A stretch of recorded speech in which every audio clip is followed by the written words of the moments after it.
ஆண்டவரும் இரட்சகருமாக இயேசு கிறிஸ்துவின் நாமத்தினாலே உங்கள் யாவருக்கும் அன்பின் வாழ்த்துக்கள்.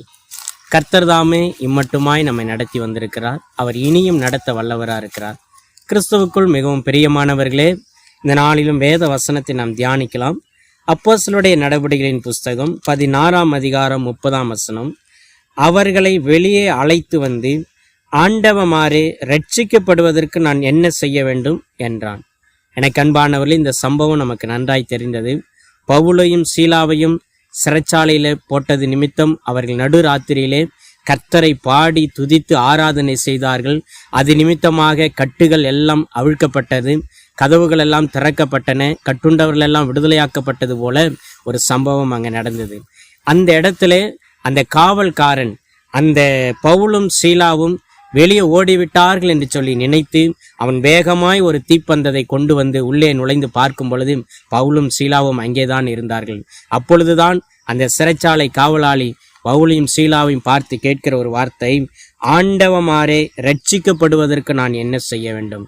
கிறிஸ்துவுக்குள் மிகவும் பிரியமானவர்களே, சிறைச்சாலையில் அடைக்கப்பட்ட பவுலும் சீலாவும் நடு ராத்திரியிலே கர்த்தரை பாடி துதித்தார்கள். கர்த்தரை பாடி துதிக்கிற வேளையிலே பெரிய அற்புதம் அங்கே நடந்தது. என்ன அற்புதம்னா, கட்டுகள் எல்லாம் கலண்டது ஒரு பக்கம் இருந்தாலும் அந்த சிறை காவலன், அந்த சிறை காவலாளி அவன் என்ன சொல்லுகிறான் என்றால், நான் ரட்சிக்கப்படுவதற்கு என்ன செய்ய வேண்டும்? பாருங்கள், ஜெபிக்கும் பொழுது, பாடும் பொழுது, துதிக்கும் பொழுது அந்த இடத்தை சுற்றிலும் இருந்த எல்லாருக்கும் ஒரு அற்புதம் நடந்தது. அந்த காவலாளிக்குள்ள ஒரு மனமாற்றம் உண்டானது.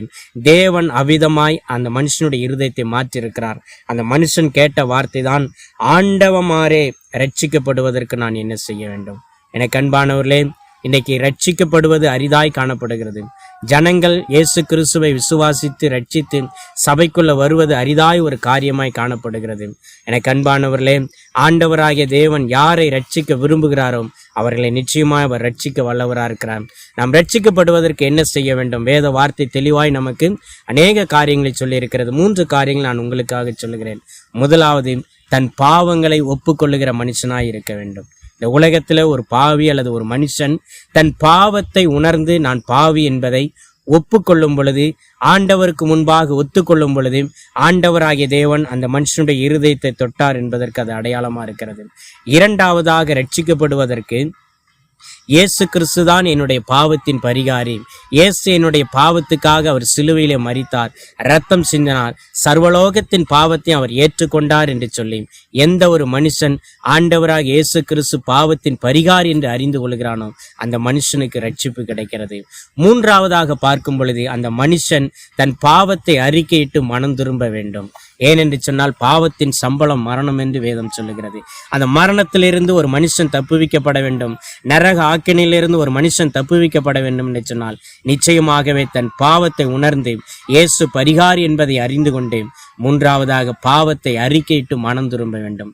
பாவத்தை அறிக்கையிட்டு மனம் திரும்பும் பொழுது வேத வார்த்தை சொல்லுகிறது, பாவத்தை அறிக்கையிடும் பொழுது இயேசு கிறிஸ்துவின் ரத்தம் சகல பாவங்களை நீக்கி சுத்திகரிக்க வல்லமில்லதா இருக்கிறது. கல்வாரி சிலுவையில சிந்தின இயேசுவின் ரத்தம் ஒவ்வொரு மனுஷனுடைய பாவத்தையும் அது கழுவி சுத்திகரித்து அந்த மனுஷனை பரிசுத்தம் உள்ளவனாய் தேவனுக்கு உகந்தவனாய் மாற்றுகிறது. அதன் பிறகு நீங்க அந்த சம்பவத்தை பார்க்கும் பொழுது, அந்த பவுலும் சீலாவும் சொன்ன வார்த்தை, கர்த்தராகிய இயேசு கிறிஸ்துவை விசுவாசி, அப்பொழுது நீயும் உன் வீட்டாரும் ரட்சிக்கப்படுவீர்கள் என்று சொல்லி அவனுக்கும் அவன் வீட்டில் இருந்த யாவருக்கும் கர்த்தருடைய வசனத்தை போதித்தார்கள். எனக்கு அன்பானவர்களே, ஒரு ஆத்துமா ரட்சிக்கப்பட வேண்டும் என்று சொன்னால் கர்த்தராகிய இயேசு கிறிஸ்துவை விசுவாசிக்க வேண்டும். அப்பொழுது ரட்சிப்பு கிடைக்கக்கூடியதா இருக்கு. கர்த்தராகிய தேவன் உங்களையும் உங்கள் குடும்பத்தை ரட்சித்து பாதுகாப்பாராக. ஆமென்.